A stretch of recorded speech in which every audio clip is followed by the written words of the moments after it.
Olá, meus amores, tudo bem? Sejam muito bem-vindos ao meu canal. Meu nome é Laila Beatriz Andrade. Se você está chegando por aqui, seja muito bem-vindo. Se não é a sua primeira vez, que bom que você está aqui de novo. Eu vou fazer essa sequência de vídeos de uma forma diferenciada. Normalmente eu estava postando aqui as minhas leituras na cartomancia, mas na rede vizinha eu comecei a tratar de um assunto que é de muita importância e que veio de uma pergunta que eu recebi de uma amiga, seguidora, também inscrita aqui no canal, em que ela me perguntou: Laila, como eu faço para jorrar a minha fonte de criatividade?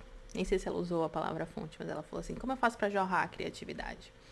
E ela é uma artista, ela trabalha com fotografia. E já era uma pergunta que já estava também no meu próprio trabalho, né? Eu também crio. Eu só crio. Até atendendo individualmente, eu crio. Porque o meu jeito realmente é costurando junto com o meu cliente aquilo que precisa ser trabalhado no campo. E essa pergunta me fez experienciar, porque eu sou uma pessoa que gosta realmente de mergulhar na experiência humana para tirar da experiência humana aquilo que é trabalhável, né, pelo menos a nível consciente, porque, não sei se você sabe, a maioria dos trabalhos, principalmente quando a gente fala de cura e cura psíquica, que é a minha especialidade dentro da bruxaria, ela é feita de forma completamente inconsciente, né? Você acha que você vendo aqui esse videozinho, você só tá vendo um videozinho? Posso te garantir que não, porque depois desse vídeo você vai sair com vários insights, você vai sonhar, as coisas vão acontecer. E às vezes você pode nem se ligar que era porque você viu o vídeo da Laila, mas eu te chamo, inclusive, para começar a se ligar nesse sentido. E aí eu comecei a trabalhar essa questão da criatividade lá. E se a coisa não tá jorrando é porque ela tá bloqueada, né? Concorda comigo? E veio uma dor muito grande, assim, da egrégora, de forma generalizada, que é essa coisa da gente não conseguir expressar o nosso potencial, no sentido de manifestar mesmo a grandeza dele, tudo aquilo que a gente enxerga que é possível para nós manifestarmos. É, essa coisa de não conseguir tirar do abstrato e realmente materializar aquilo que a gente sente preenchendo a nossa alma, mas parece que não chega, né, na superfície, escorre pelas nossas mãos. E eu passei muito por isso, né? Fiz uma transição de carreira, contei um pouquinho também lá na rede vizinha, e eu sei bastante dessa dor. E aí eu comecei a perceber que além dessa fonte, desse fluxo não está livre e potente, né, a ponto de jorrar, existia uma camada mesmo que impedia ele de, mesmo que ele tivesse jorrando, ela não iria conseguir passar. E essa camada eu chamo, né, de armadura. Nós temos um comportamento desenvolvido, óbvio que pelos nossos traumas, pelas nossas experiências, pelas nossas feridas, que cria essa rigidez, essa camada rígida, realmente, essa couraça que quando a gente estuda o corpo a gente sabe que existe, né?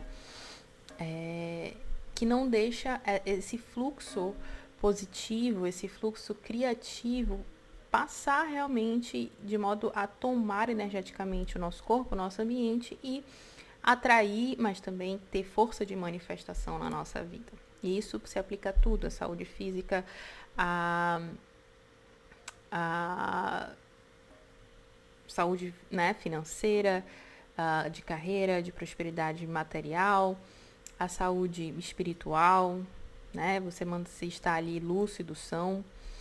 Então, essa armadura, eu comecei a conversar com as meninas lá da rede vizinha, e como é que é essa armadura? Muitas falaram que parecia que uma porta estava trancada, outras falaram, nossa, parece que eu estou tão distante de mim que tem um vão, mas eu não sei se eu que estou me distanciando ou se tem alguma coisa me distanciando. Outras falaram que, de fato, é esse medo de exposição, de ser vulnerável, principalmente numa relação amorosa. Aí eu também comecei a captar pela minha própria experiência que esse fluxo criativo falava muito da nossa dimensão afetiva. Então, parece que a dimensão afetiva e a dimensão de manifestação de prosperidade estavam muito interconectadas. E se você olhar, né, para a sua vida, você vai perceber que ambas são feitas de trocas e com outros seres humanos. Né? O dinheiro ele é só um símbolo para troca. Mas, por exemplo, em relações amorosas existem outros símbolos, outros gestos, né? Nas relações comerciais é o dinheiro. Mas tudo é troca. Então, tudo vem desse fluxo que pode estar completamente bloqueado na nossa vida. E aí eu só estou dando um contexto para vocês para introduzir essa série de vídeos. Hoje, independentemente se você está vendo hoje ou outro dia, hoje é uma lua nova em Capricórnio e eu quero utilizar esse ciclo lunar, né, para a gente trabalhar essa ideia dessa armadura e não só da armadura, mas também se aprofundar em entender o que também está por detrás dessa armadura, que no caso seria toda uma narrativa de bloqueio, uma narrativa que te fez travar, né, esse fluxo criativo, esse fluxo emocional, esse fluxo de prosperidade financeira, tá certo? E isso é bastante para você que sente que, poxa, Laila, eu tô batendo, parece que eu tô batendo num nível, né? Dali não passa. Tem pessoas que sequer estão batendo nesse nível, pessoas que realmente se sentem completamente estagnadas em algum tipo de compulsão, em algum tipo de vício, em algum tipo de padrão de codependência emocional. Então, vamos começar do começo. E aí, meus amores, dentro desse cenário, eu vi que tinha uma história, que é uma das minhas histórias favoritas. Eu amo história, eu trabalho com cura psíquica trabalhando com a mente simbólica. Então, eu tenho um recurso muito forte de histórias, de contos, de mitologias, né, de várias culturas. E pessoalmente, né, Laila, eu tenho algumas favoritas. E uma dessas é a Princesa e o Sapo. E aí eu trabalhando lá com as meninas nos stories, né, com quem estava se identificando com todo esse contexto, eu falei, nossa, a história da Princesa e o Sapo, ela vem a calhar para eu trabalhar e a cura psíquica, né, nesse sentido. E aí eu fiz uma sequência de stories, inclusive tem lá nos meus destaques, se você quiser ver, se você quiser dar uma olhada. E foi um sucesso, a galera amou. Mas o Instagram, ele não é uma rede assim pra gente fazer vídeos longos, então é meio desconfortável. Então eu resolvi passar pro YouTube essa nossa conversa, de modo que vocês também possam acelerar e deixar aí e ir dirigindo, né? E enfim, entrando num fluxo que dê também para vocês verem o vídeo e ouvirem a explicação de uma maneira mais confortável, tá? Então vamos lá. O vídeo de hoje ele tem uma ideia de trazer uma introdução, assim, né? De qual é a minha intenção quando eu coloco essa história pra gente trabalhar toda essa ideia, tanto daquilo que nos enrijece diante da vida e do fluxo da vida e do nosso próprio fluxo emocional e do fluxo de abundância do universo, quanto também para a jornada que é a gente desbloquear esse acesso à fonte e esse canal de permissão para que ela jorre, né? Porque, poxa, a gente quer que jorre, a gente não quer que só que desfaça a armadura e desbloqueie, a gente quer que jorre. Então, nós somos ambiciosos, nós procuramos realmente a manifestação dessa potência. E essa grandeza, né, que a gente sente que tá ali, mas tá sempre, parece que num potencial e nunca, de fato, manifestada. Gente, tá rolando aqui um vento absurdo. Pera lá, só um momento. É bom mesmo que tenha havido esse vento, porque, nossa, tá quente aqui pro sul do Brasil. Vamos lá. Então, eu queria trazer essa história para vocês e contar rapidamente, tá? Que eu vou realmente só introduzir e a gente vai destrinchar trecho por trecho ao longo desse ciclo lunar, tá bom? Então, fiquem de olho também nessa sequência de vídeos. Eu tenho certeza que vai elucidar muita coisa de uma forma muito leve, mas muito efetiva aí na vida de vocês, se você se identifica com essa questão, tá bom? E às vezes a gente não se identifica, mas a gente tem um amigo, a gente tem um pai, uma pessoa próxima, né? Que, poxa, a gente tendo essa ferramenta que é não é só a história, mas a percepção simbólica da história.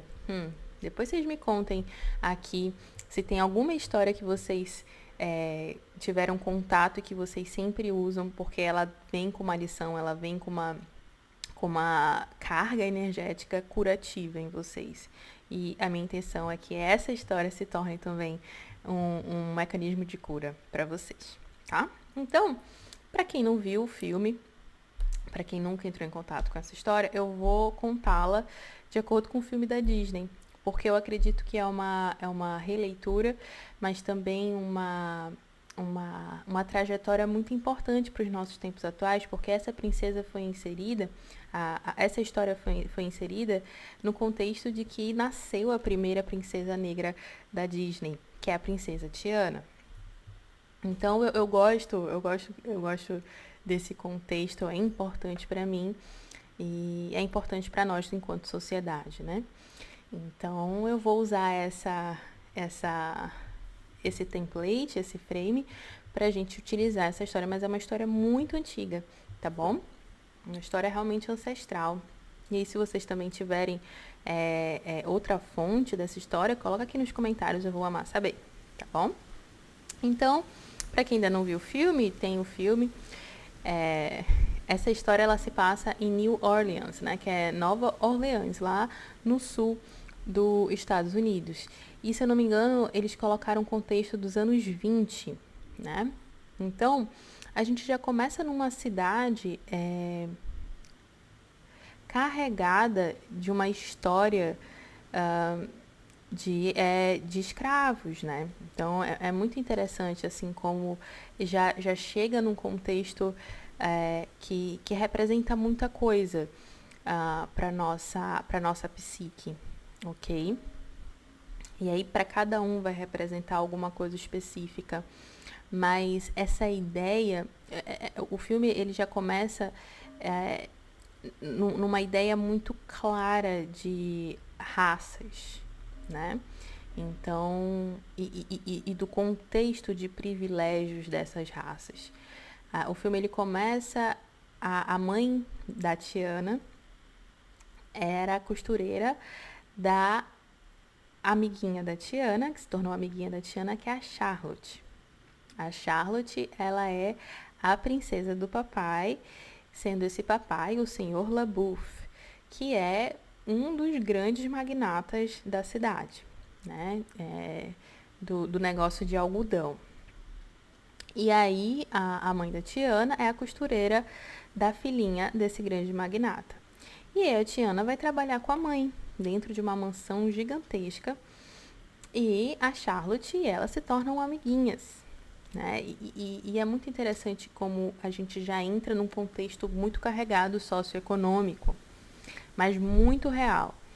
Essa história, ela passa muito uma ideia de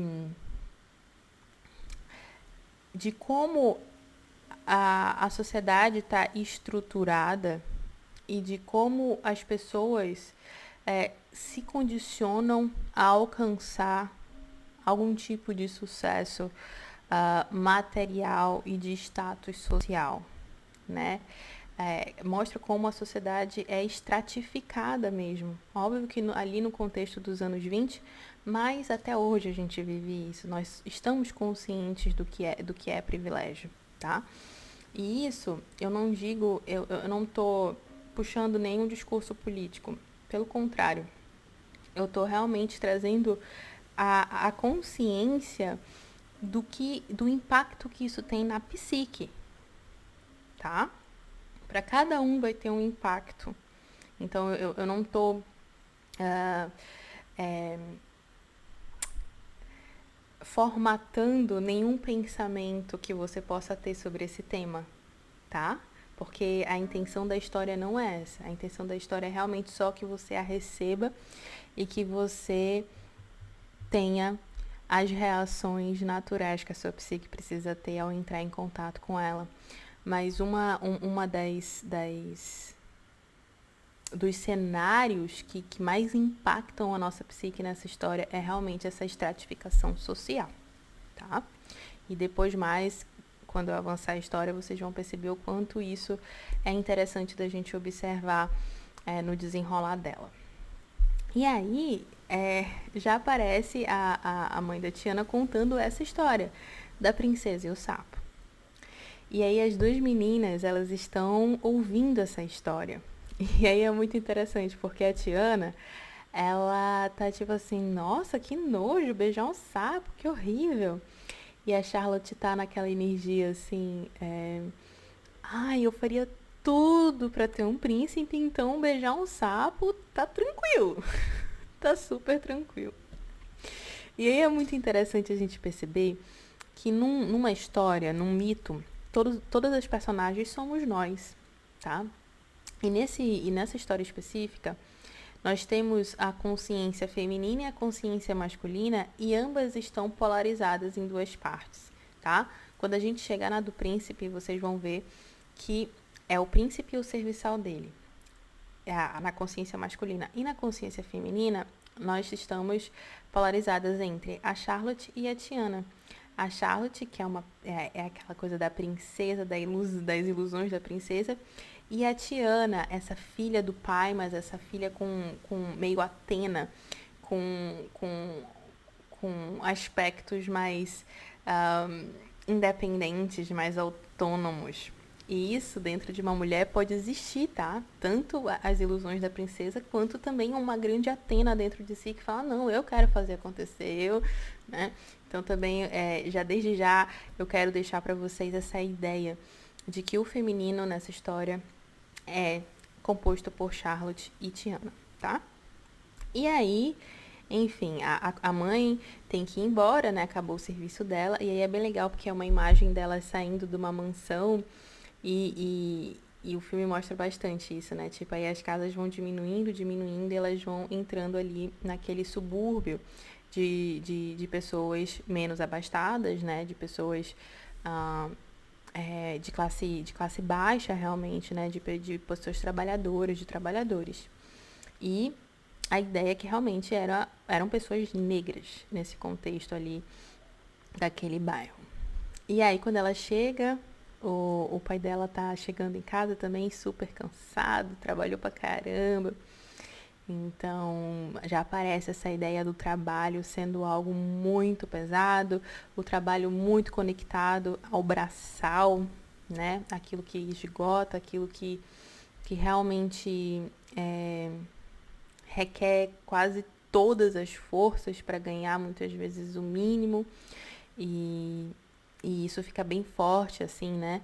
Simbolicamente, por mais que isso não seja falado, e isso é muito legal da gente entender sobre a nossa criança. Tem muita coisa que não é falada nos nossos contextos familiares, mas que os símbolos estão todos lá. Então é muito importante você entender que você absorveu, mesmo que não tivesse sido falado. Então, um pai cansado chegar em casa, isso tem muita carga, isso tem muita informação, por mais que ele não fale nada e ele finge que ele está feliz. E é justamente isso que o pai da Tiana faz, né? Ele finge que está tudo bem, ele tá ali abraçando a criança, abraçando a menina, e a gente começa a entender que eles têm uma interação muito, muito bonita de pai e de filha, típica realmente de meninas Atena, tá? Meninas Atena, elas têm essa conexão com o pai. É interessante até perceber a mãe. A mãe, ela não tem destaque nesse filme, né? É realmente a Tiana, ela é uma filha do pai também, assim como a Charlotte, mas num outro contexto, a Tiana também é muito a filha do pai dela.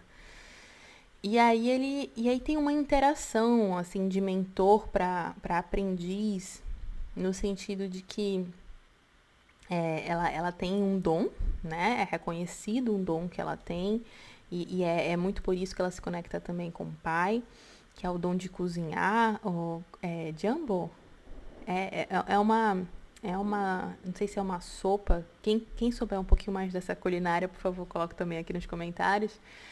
É uma sopa típica, né, daquela região dos Estados Unidos e do povo negro mesmo de lá. E aí ela sabe fazer muito bem. E aí ela.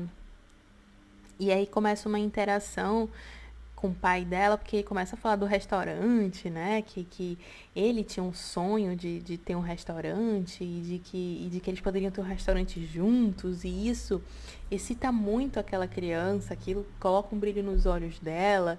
E aí ele fala, e aí ele começa a mentorar ela, ele fala assim, olha, você pode, porque aí ela começa a falar sobre a estrela. Ah, eu tinha esquecido, gente, desse detalhe, mas existe a tal da estrela, de fazer o pedido pra estrela. Na verdade, eu sinto, se eu não me engano, é a primeira imagem do filme, é uma estrela, a estrela dos desejos. E a Charlotte, que é a princesa, né? A menina que é a princesa ali, ela se conecta muito com a estrela e pede logo o príncipe dela pra estrela.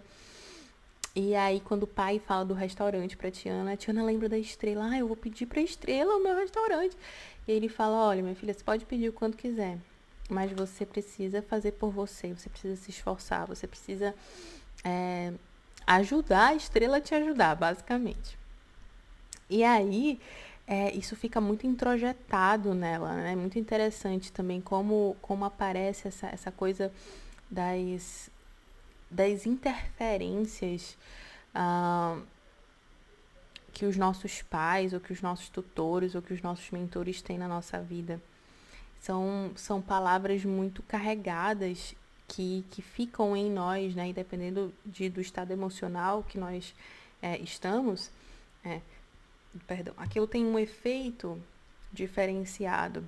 E depois eu vou falar para vocês o efeito que essa fala dele teve para Tiana depois, justamente para ela formar a armadura dela. E aí tá, ela vai dormir, e aí colocam ela para dormir, e aí depois quando eles saem do quarto, ela vai lá para a janela e vai pedir da estrela. Ela vai pedir, ai, por favor, por favor, por favor, eu quero esse restaurante, e ela tem uma imagem desse restaurante, e é muito legal isso. E é interessante que assim que ela pede, aparece um sapo do lado dela. Já bem pequenininha, já aparece essa questão de que os nossos desejos, eles estão sempre conectados com o preço, né? E às vezes a gente não tem a maturidade de sustentar os preços dos nossos desejos, principalmente se eles são desejos grandiosos, né? Se eles são desejos ambiciosos. E já desde pequenininha, ela recebe essa consciência, e ela já tem a reação que ela tem a tendência de ter, né? Que é tipo, ai, que nojo, que nojo, que nojo, que nojo. E vai correndo para longe do sapo. Também, nessa primeira parte do filme, tem uma parte que eu gosto muito, que é a postura do pai dela, que assim, por exemplo, dá para perceber que ele tem uma postura muito família.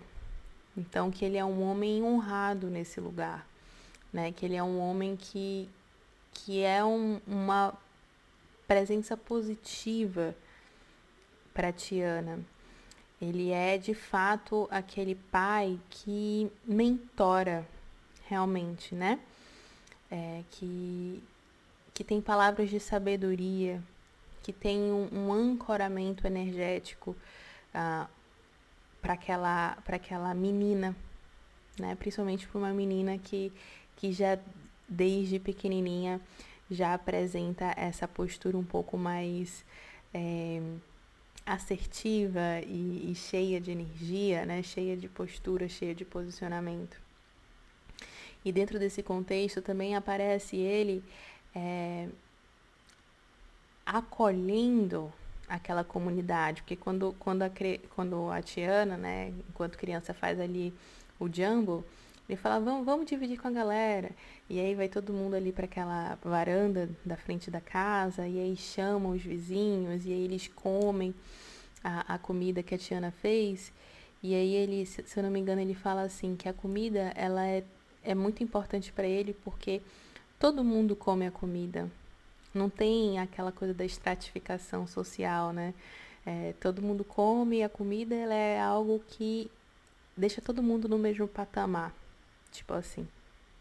E aí a gente já consegue perceber que existe muita carga, né, na linhagem, né, genética mesmo de Tiana, em relação a essa consciência racial, essa consciência social e toda a posição que ela assume é, enquanto heroína da nossa história.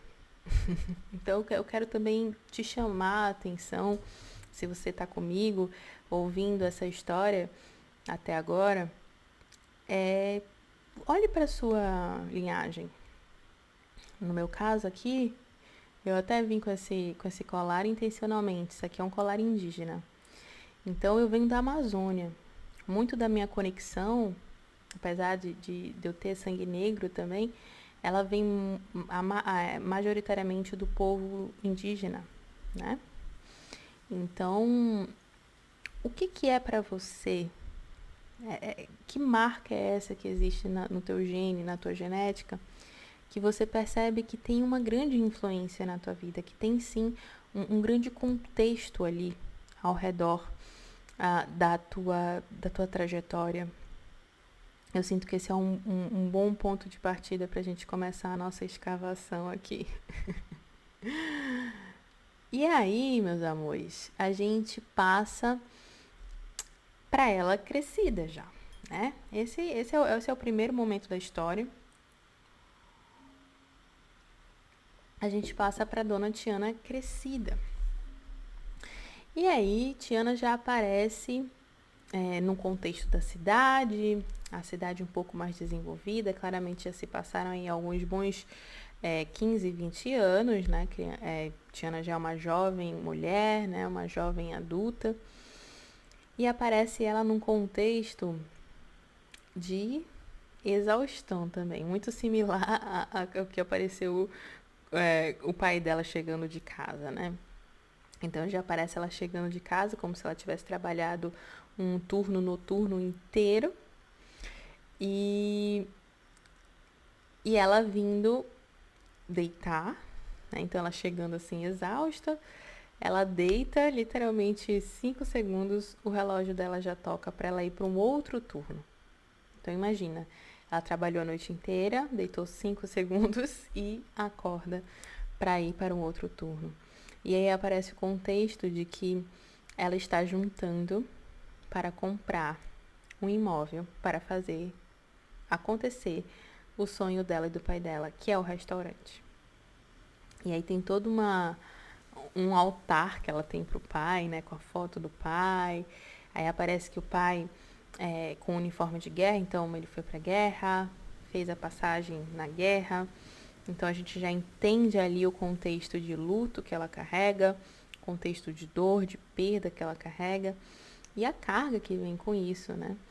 Mas ela parece muito radiante, né? Ela tá cansada, mas ela tem aquele objetivo, ela tem aquele propósito e aquilo a movimenta, aquilo movimenta as forças dentro dela. Como quase a sensação que eu tenho quando eu vejo Tiana assim, à beira da exaustão completa, à beira do completo exaurimento. Mas é muito interessante se vocês verem o filme, né? Ela automaticamente ela já acorda e ela já coloca o uniforme e ela vai, sabe? E ela não vai de qualquer jeito, ela vai mesmo, ela vai porque ela tá querendo, ela vai para fazer acontecer a coisa. E ela vê que tá faltando pouco. Também é um momento que já aparecem as várias latinhas dela que ela tava juntando, de centavo por centavo. E ela fala, nossa, tá faltando pouco. Então, quando eu vejo ela nesse contexto, me causa uma ambivalência muito grande, né? Porque parece que o corpo tá num estado, mas a mente tá em outro, né? O corpo dela tá quase que falhando, mas a mente dela tá conectada a esse sonho. E eu não sei falar se isso é bom, se isso é ruim, é isso.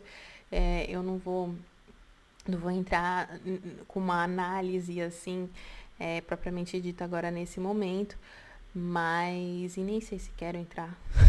Eu tô aqui realmente só compartilhando com vocês e porque em mim gerou uma sensação assim.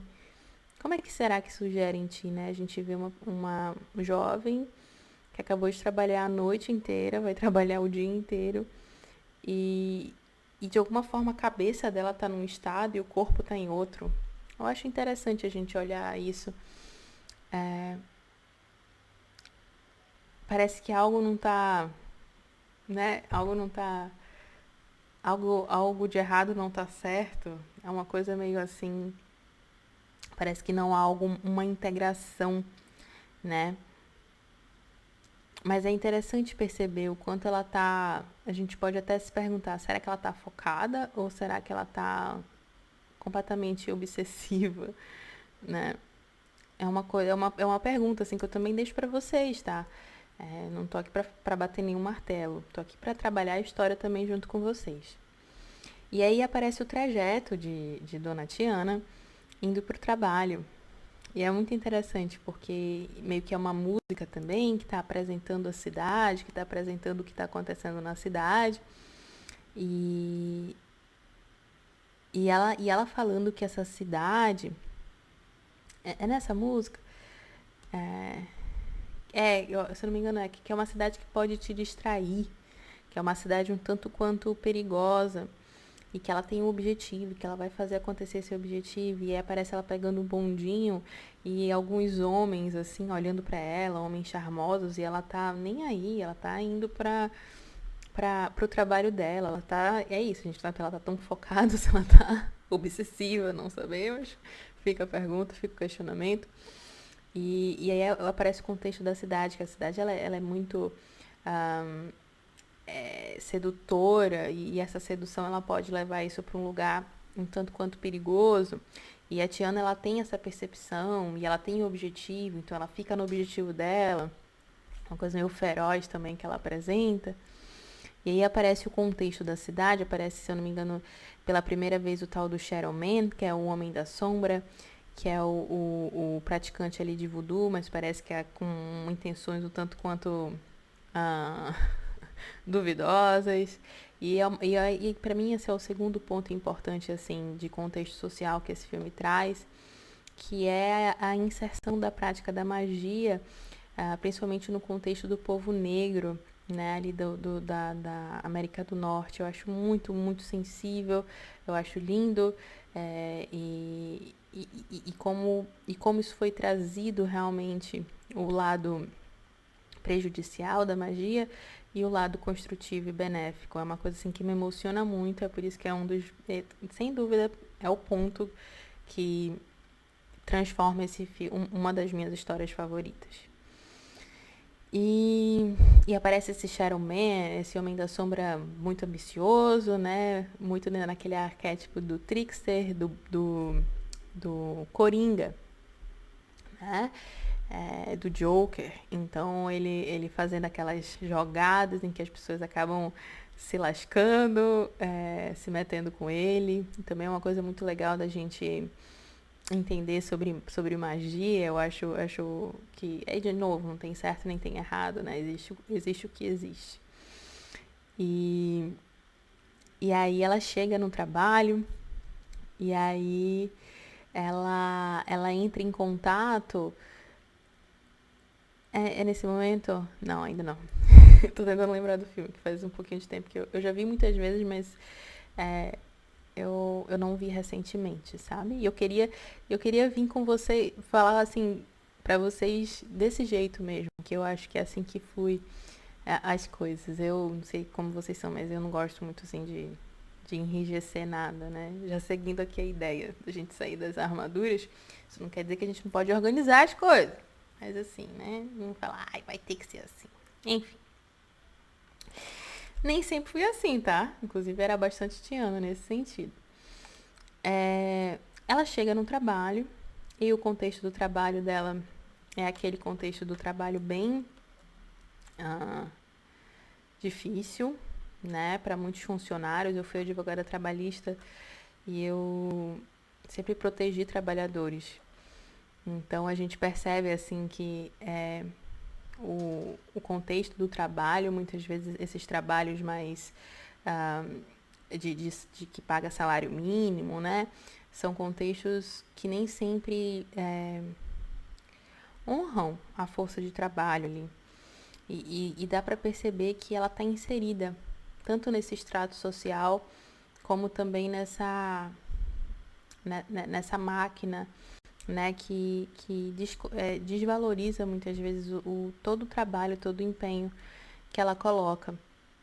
E porque ali ela parece ela é uma garçonete e ela quer cozinhar, né? Ela quer ser uma chefe, uma cozinheira, mas ali ela tá enquanto garçonete ainda e aparece ela super preocupada, ela sabe o nome de todos os clientes e ela ajuda a criança e ela é aquela faz tudo, né? Ela tá conectada em tudo, ela é aquela pessoa excepcional e, e ela recebe várias críticas, digamos assim, né? Do chapeiro lá, do cozinheiro, tipo, você nunca vai conseguir o teu restaurante. Parece nesse esse contexto em relação ao sonho dela, das pessoas ridicularizando, das pessoas realmente rebaixando ela. Tipo, como assim? Você não tem dinheiro, você não vai conseguir, tá doida? Vai comprar um galpão? Até parece, não vai acontecer. E aí do outro lado aparece ela, tem uns amigos lá dela, e vai começar os festivos de Mardi Gras, né? Que é aquele carnival lá de New Orleans. E a convidam, né? E falam, pô, Tiana, bora lá, pô, vamos dançar, menina. E ela fala, não, não. E aí eles falam, eu sabia que ela não ia. Então aparece assim um contexto muito difícil para uma jovem adulta, principalmente, né? E aí a gente vai entendendo um pouco melhor também dessa coisa que ela apresenta. É uma ambição, é uma busca, é uma voracidade, digamos assim, para os objetivos dela, mas ao mesmo tempo a gente vê que ela tá cega para algumas coisas, para outras ela não tá nem um pouco disponível, e não faz muito sentido porque ela é uma jovem adulta, e logo mais a mãe dela fala isso para ela também, mas ela tá nessa pegada. Ela tá meio que só tá vendo isso. Ela não tá vendo esses outros pontos. E aí até que aparece novamente a Charlotte com o pai dela, que é o Senhor LaBeouf, e mais um pouco mais velho, mas igualmente o mais rico ainda. E aí ela traz a notícia de que o príncipe Naveen vai chegar na cidade. E aí e aí a Tiana fala, bom pra você, né? Que bom e tal, você vai realizar o sonho.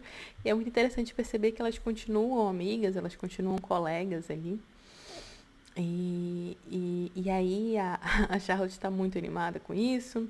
E aí é interessante também um recorte que eu acho legal da gente entender a dinâmica dela com o pai. É muito interessante perceber, assim, o quanto ela permanece nesse lugar de filhinha do papai, realmente, de um feminino que permaneceu menina, né? Que não pôde se independer, que não pôde crescer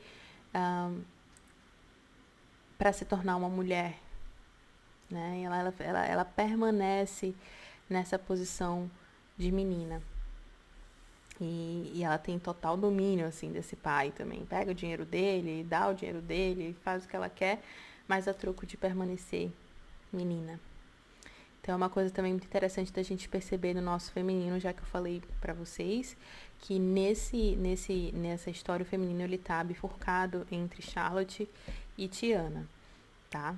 O nosso feminino ele pode ter essas duas coisas, talvez mais superficialmente, ou então numa área específica, a gente é a filhinha do papai Charlotte, em outra área nós somos a filha do pai, Atena, né, com valores muito masculinos e do patriarcado, Tiana, tá? E eu não sei exatamente se vocês vão entender a minha linguagem, mas quando eu falo de Atena e valores masculinos e do patriarcado, eu falo muito, pego muito a ideia ali da mitologia grega, né? Porque Atena, ela é uma deusa que nasce da cabeça de Zeus. Então, ela nasce de um homem, ela nasce da cabeça, uma das partes mais masculinas do nosso corpo, né? Muito, a cabeça ela é muito masculina. Então, ela tá muito conectada aos valores do pai, né? E é nesse sentido que eu trago a consciência da filha do pai, a Tiana, inserida nesse arquétipo de Atena, que é muito diferente da filha do pai, que Charlotte está inserida. Né? Charlotte está inserida talvez ali mais numa posição de talvez uma Afrodite ali, tá? Filha do pai, muito presa ali ao pai, mas pela sexualidade, né? Muito ali naquele contexto de se apresentar sedutora também, usar sua sexualidade também, mas para permanecer menina, para permanecer naquele contexto de menina e não de mulher, dona do seu corpo e dona da sua sexualidade e dona das suas vontades. E podendo sustentar as próprias vontades e os próprios prazeres. Não, ela permanece ali na troca com o pai, de modo que ele sustenta os prazeres dela. E por mais que isso não caia de fato num incesto, né, é ainda assim uma troca sexual. Atena não, Tiana não, né, que tá conectada, mas a Atena é uma coisa muito mais mental, é uma coisa muito mais de valores, de contexto, de organização de vida, de ordem de vida, de objetivos e de anseios, né? Mas ambas estão muito conectadas com o pai, e isso também é uma coisa importante da gente entender sobre essa história. É que existe muita conexão com o pai de ambas as personagens femininas. E aí, nesse contexto em que o príncipe vai chegar na cidade, Tiana cozinha muito bem e começa a servir o senhor LaBeouf das toasts dela. Eu não sei, não lembro exatamente qual é o prato que ela faz muito, muito bem. São umas toasts, assim, ou um outro nome que eu esqueci. É também típico, um prato típico lá dessa região. E aí, se eu não me engano, o senhor LaBeouf fala, nossa, maravilhoso, continue a trazer mais. E aí a Tiana dá esse conselho, olha, Charlotte, você ganha um homem assim e tal. E aí a Charlotte, nossa, então é isso. Você vai pro baile, que aí ela organiza um baile de máscaras para receber esse príncipe. O príncipe vai ficar na casa dela. Porque o intuito todo dele ir para a cidade é para conhecer a Charlotte, que é uma pretendente para ele se casar, né? É a filha desse grande magnata. E ele vai ficar na casa dela e é organizado um baile de máscaras. E aí Tiana é chamada então para vender o seu prato maravilhoso.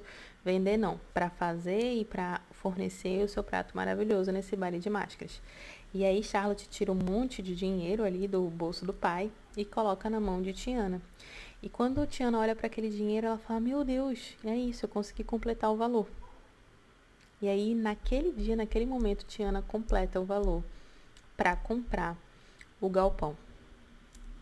Depois de muito sacrifício. E aí, Tiana olha para aquilo e, meu Deus, consegui. E aí, o chapeiro que estava zoando ela 3 segundos atrás vê e deixa o ovo cair. E para o choque de todos, Tiana consegue. Então, o filme começa assim, né? E aí, por detrás disso está o Shadow-Man, sempre nas sombras, vendo tudo que está acontecendo. E é interessante olhar também para esse contexto, né? Porque se a gente está falando de manifestação, depois eu também vou falar um pouquinho sobre isso, mas esse é um filme que fala muito de manifestação dos nossos sonhos. Por isso que a Estrela dos Desejos começa desde o início, né? Uns querem manifestar relacionamento, outros querem manifestar o sonho, uma carreira, um negócio, né? E o Sharon Man também tem uma intenção de manifestar. No caso dele, ele é uma pessoa extremamente ressentida, sente que não tem reconhecimento, o trabalho dele não vale nada, ele tem um dom, mas esse dom parece que só vale para os outros, não vale para ele, e ele quer grana, ele quer poder, ele quer status. E nós que eu ia falar sobre a manifestação é que todas as vezes que a gente trabalha com manifestação, a gente também está trabalhando com magia, tá? Então por isso que há uma presença muito forte da magia. Tanto aquela que navega um pouco mais nas sombras, quanto aquela que navega ali mais no nosso consciente. Todos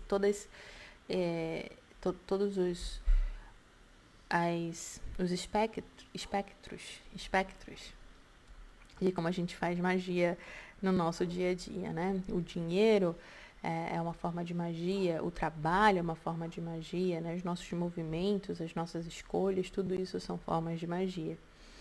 E o Sharon Man, ele trabalha literalmente, né, com instrumentos ali, com linhas espirituais. Depois é explicado que ele tem um dom, mas ele está num lugar um tanto quanto perigoso, né? Porque ele está num estado emocional, ele está numa frequência de muito desvalor, ele está numa frequência de muita falta de reconhecimento, até mesmo do poder dele, de quem ele é. Então ele começa a desviar os seus desejos, a sua vontade, os seus anseios para esse lado, que se a gente puxar ali o Star Wars, né? Que é o lado... É o Dark Side, né? Então, é o lado sombrio mesmo. E as sombras nem sempre querem dizer algo negativo, tá? Talvez a gente possa falar aqui que é um lado das trevas, tá? Porque as sombras, inclusive depois quando a gente for falar da Mama Old, as sombras, a Mama Old mora total nas sombras. Ela mora no fundo do pântano. E ela é a pessoa mais iluminada do mundo. Então nem sempre as sombras elas são negativas, né? As trevas sim. E o Sharon Man, né, pelo que a gente vê assim no início da história, ele já tá mais pra lá do que pra cá. Ele já se deu uma boa perdida. E aí, a gente, nesse contexto, parece ele tramando. E ele tá tramando justamente